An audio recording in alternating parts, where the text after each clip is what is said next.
आपकी अपनी favourite story आज की इमोशनल है और इंटरेस्टिंग भी है, जहाँ पर आप देखेंगे कि अरमान टूटकर बिखर जाते हैं, काफ़ी ज़्यादा रोने लगते हैं। तभी आ जाती हैं इनकी माँ और कहती हैं कि अरमान तुम अपने आप को सँभालने की कोशिश करो। तो बोलते हैं कि क्या करूँ मैं इस तरह से टूट जाऊँगा, अबीरा को कौन सँभालेगा? उसे हम भी देख लेंगे, लेकिन पहले तुम्हें टूटने होगा, उसके बाद तुम भी निखर पाओगे। अब यहाँ पर स्वर्णा कहती हैं कि कुछ नहीं होगा, सब कुछ ठीक ही होगा, देखना तुम्हारे प्यार को कोई तोड़ नहीं पाया है ना, तो ऐसा ये भी कुछ नहीं होगा, ये सब चीज़ें भी सही हो जाएँगी।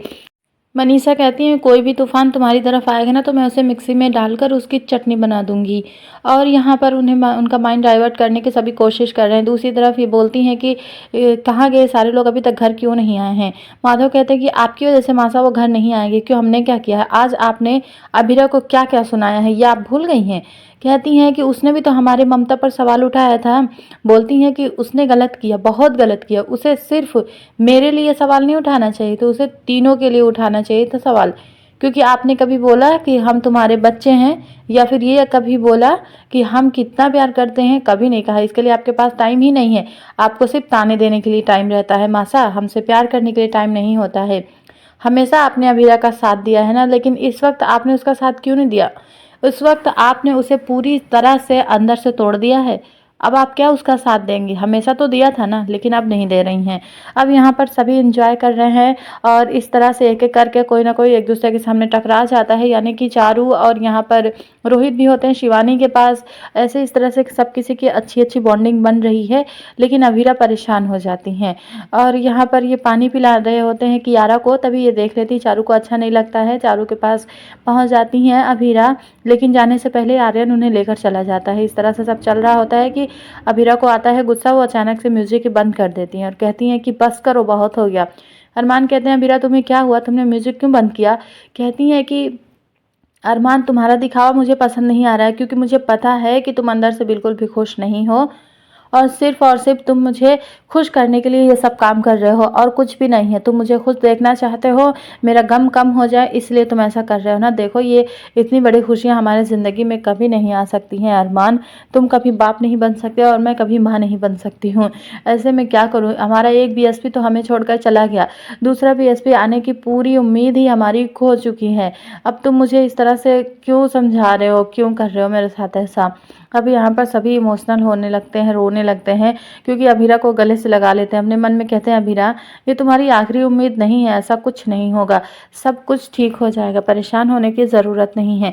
इस तरह से ये दिन तो गुजर जाते हैं। आफ्टर 5 मंथ, यानी कि 5 महीने के बाद आप देखेंगे कि घर बहुत अच्छे से बन चुका है, यानी कि सारी चीज़ें बहुत अच्छे से ऑर्गेनाइज़ करी गई हैं और डेकोरेशन भी अच्छी है।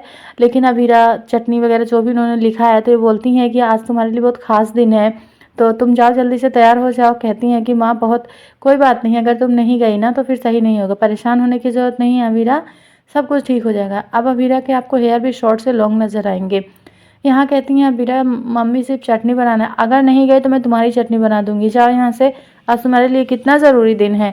अब यहाँ पर जो अरमान है ना, वो नारियल तोड़ते हैं, उन्होंने एक टैक्सी ली है, तो बोलते हैं आप इस तरह से काम कर रहे हैं और इसका वेलकम कर रहे हैं जैसे ये नई टैक्सी हो। अरमान कहते हैं कि नई ही तो है मेरे लिए, क्योंकि ये टैक्सी चलेगी तभी तो हमारा घर चलेगा। पूरी तरह से सारी चीज़ें तो ठीक नहीं हुई हैं, बट पहले से कुछ चीज़ें तो अच्छी हो गई हैं। वैसे मेरा एग्ज़ाम में चलता हूँ सर, आप अभी भी पढ़ते हैं? हाँ, अभी मैं स्कूल में ही तो पढ़ता हूँ। और यहाँ पर बोलते हैं कि सर टैक्सी कोई बात नहीं है, हमारी टैक्सी चलेगी, हमारा घर चलेगा, सब कुछ अच्छा होगा, देखना और अच्छा कुछ कर पाएंगे हम। यहाँ पर अरमान कहते हैं कि अभीरा मैं बस थोड़ी देर में निकल ही रहा हूँ, ज़्यादा नर्वस होने की ज़रूरत नहीं है। ये बोलती हैं कि तुमने तो सारा जिम्मेदारियों से अपना पल्ला ही झाड़ लिया है, अब ये काम भी तो नौकरों को करने दो। कहती हैं कि रतन की तबीयत ठीक नहीं थी, कोई इमरजेंसी थी, वो चला गया, उसको तो रोज़ रोज़ यही होती है ना। ये बोलते हैं कि ये लोग फिर से लड़ झगड़ रहे हैं, जाके रोको, नहीं रोकेंगे, इन्हें करने दो जो करना है, क्योंकि जब से अरमान भैया छोड़कर गए हैं ना, तब से ये मासा का दिमाग ख़राब हो चुका है। दोनों के दोनों ऐसे ही हमेशा लड़ते रहते हैं, लड़ते रहते हैं। अगर हम इनके बीच में आएंगे ना, तो ये हमें भी इन्वॉल्व कर लेंगे अपने झगड़े में। आज सब कुछ अच्छा हो, अभीरा की ज़िंदगी में सब कुछ अच्छा होना चाहिए, तो कहते हैं कि हाँ अच्छा ही हो। तब यहाँ पर मासा कहती हैं, यानी कि दादी सा, ये क्या तुम लोग खुसुर फुसुर कर रहे हो? रूही बताने वाली होती हैं कि रोहित कहते हैं कि रहने दो, हस्बैंड वाइफ की प्राइवेट बातें नहीं बताई जाती हैं सभी को। रूही तो शॉक्ड, और आगे जो है वो बढ़ जाते हैं, बोलते हैं कि कहाँ जा रहे हो? ऐसे हाल में तो तुम फॉर्म तो नहीं जा सकते ना। तो कहते हैं कि आप तो बहुत अच्छे से समझ गए हैं कि मैं फॉर्म नहीं जा रहा हूँ, तो फिर आपको ये भी पता होगा ना कि मैं कहाँ जा रहा हूँ। क्योंकि रोहित का बर्ताव पूरी तरह से बदल चुका है। उनको लगता है कि इनको अच्छे सभ्य संस्कारी लड़के की नहीं, मेरे जैसे लड़के की ज़रूरत है। यहाँ पर ये पहुँच जाती हैं और उसके बाद सब प्रे करते हैं कि सब कुछ अच्छा हो। अभीरा काफ़ी उदास होती हैं। अब पंडित जी कह रहे हैं मैं भोग लगा चुका हूँ। तो कहते हैं हमने तो कहा नहीं। अरे हम जानते हैं कि तुम लोग किस लिए आए हो, इसलिए हमने ये किया है। अब यहाँ पर अभीरा बहुत ज़्यादा खुश हो जाती हैं। अरमान कहते हैं सब अच्छा होगा। दूसरी तरफ ये बोलती हैं स्वर्णा कि देखो आप ना मुझे ये सब करने से नहीं रोक सकते। तो मनीष कहते हैं कि देखो अभीरा की ज़िंदगी में खुशियाँ बहुत कम हैं और सिर्फ तकलीफ़ें और गम ही हैं। लेकिन मैं ना विश्वास नहीं कर पा रहा हूँ कि अभीरा के साथ मतलब ये सारी चीज़ें भी अच्छी हो सकती हैं, पर फिर भी होना चाहिए। अब यहाँ कहती हैं कि क्या हुआ डॉक्टर बताइए, रिपोर्ट्स या मतलब पॉजिटिव तो है ना? तो बोलती हैं कि नहीं, आई एम सॉरी अभीरा, इस बार भी तुम कंसीव नहीं कर पाई। अब अभीरा की तबीयत ख़राब, अभीरा नीचे गिर जाती हैं। बोलते हैं अभीरा उठो, देखो तुम्हारा जो पहले वाला बच्चा था वो भी कितना कॉम्प्लिकेटेड था ना। अभी तुम जानती हो कि ये लास्ट वाला ऑप्शन था, ये लास्ट हमने ट्राई किया था। जैसे जैसे हमने कहा तुमने सब कुछ डाइट वगैरह हर चीज़ को अच्छे से फॉलो किया था, लेकिन उसके बाद भी पॉसिबल नहीं हो पाया। तुम्हारे लिए बहुत मुश्किल है अभीरा।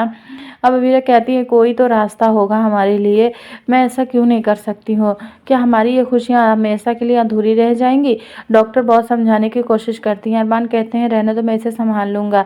अभीरा कहती क्या संभाल लोगे अरमान तुम मुझे? और उसके बाद अभीरा को लेकर बाहर आ जाते हैं अरमान। तभी उसमें से एक लड़की आती है और वो बोलती हैं कि अभीरा देखो मैं माँ बनने वाली हूँ। अब यहाँ ना बिल्कुल अच्छा नहीं लगता है। अब उन्हें लड्डू खिला रहे हैं, अभीरा ऑलरेडी परेशान है बच्चे के लिए, ऐसे में कोई अपनी खुशखबरी देगा तो किसी को भी अच्छा नहीं लगेगा।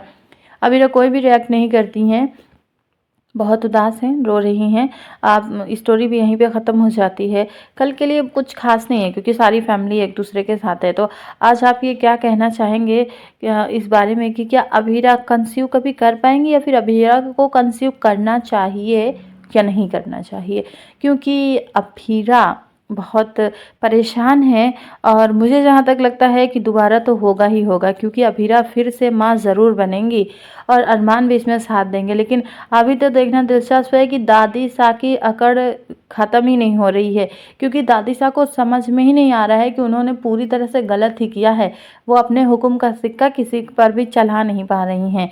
तो और विद्या भी अब दादी साहब को बात नहीं मानती हैं। जिस तरह से परिवार इन्होंने जोड़ कर रखा था, सब उनकी बात मानते थे, पर दादी साहब की बातें अब कोई नहीं मानता। तो क्या कहना चाहेंगे इस बारे में? अभीरा के लिए क्या उसे माँ बनना चाहिए या फिर दादी सा थोड़ा-सा बदलनी चाहिए, अभीरा को घर वापस लाना चाहिए, या फिर अरमान अभीरा अपनी दुनिया में ही खुश रहें? हमें कमेंट्स में अपनी राय ज़रूर दें। Thanks for watching.